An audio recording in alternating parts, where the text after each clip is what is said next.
you. This one is from Harir, from the East Coast, mashallah. You mentioned about science in the Quran, and we live in a world obsessed with science. How are we supposed to balance the truth of science and its imposition on all other knowledges? Well, okay, I would say, look, science is important, and I would never in any way denigrate science as such. However, a lot of science, if you read, I had to read a book when I was in college by Thomas Kuhn about paradigms.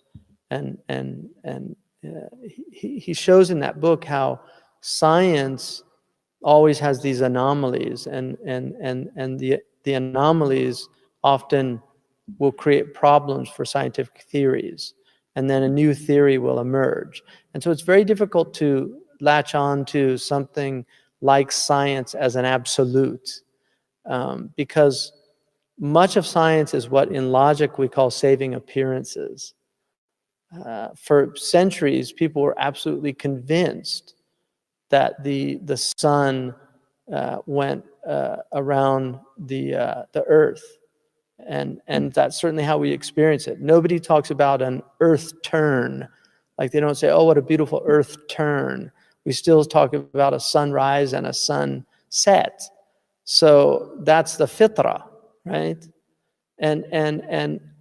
But when Ptolemy wrote his book, the Christians actually believed that it was an apodictic proof, that it was actually a burhan qat'i, that it was an absolute proof for that truth. Well, when Copernicus came along with the heliocentric theory, he kind of undermined that. But even the heliocentric theory has its problems.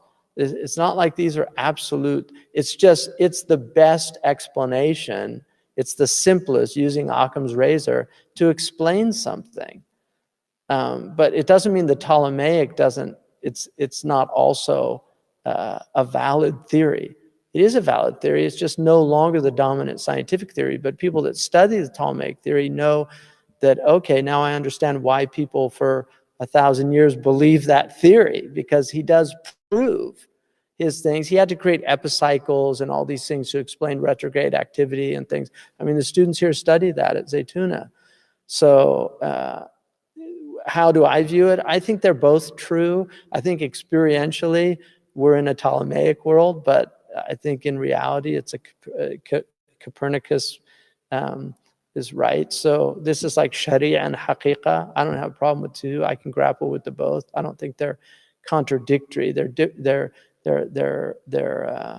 contradictory at, in their basic assumptions about the nature of the sun.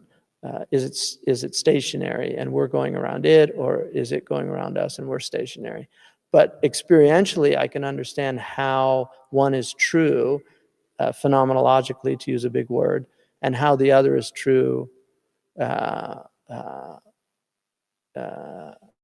in that it explains a lot of things also. So that's my feeling about putting too many scientific eggs in the Quranic basket. I think is very dangerous, because down the road they realize, oh, that's not true, and then, oh, so what, is the Quran not true? So and if God wanted, I mean, he could have revealed E equals mc squared, and then 1,000 years later people would say, oh my God, they got that way before Einstein. And actually there is an argument from a Turkish physicist that the theory of relativity is in the Quran. So I don't know. I'm not that adept at theoretical physics. So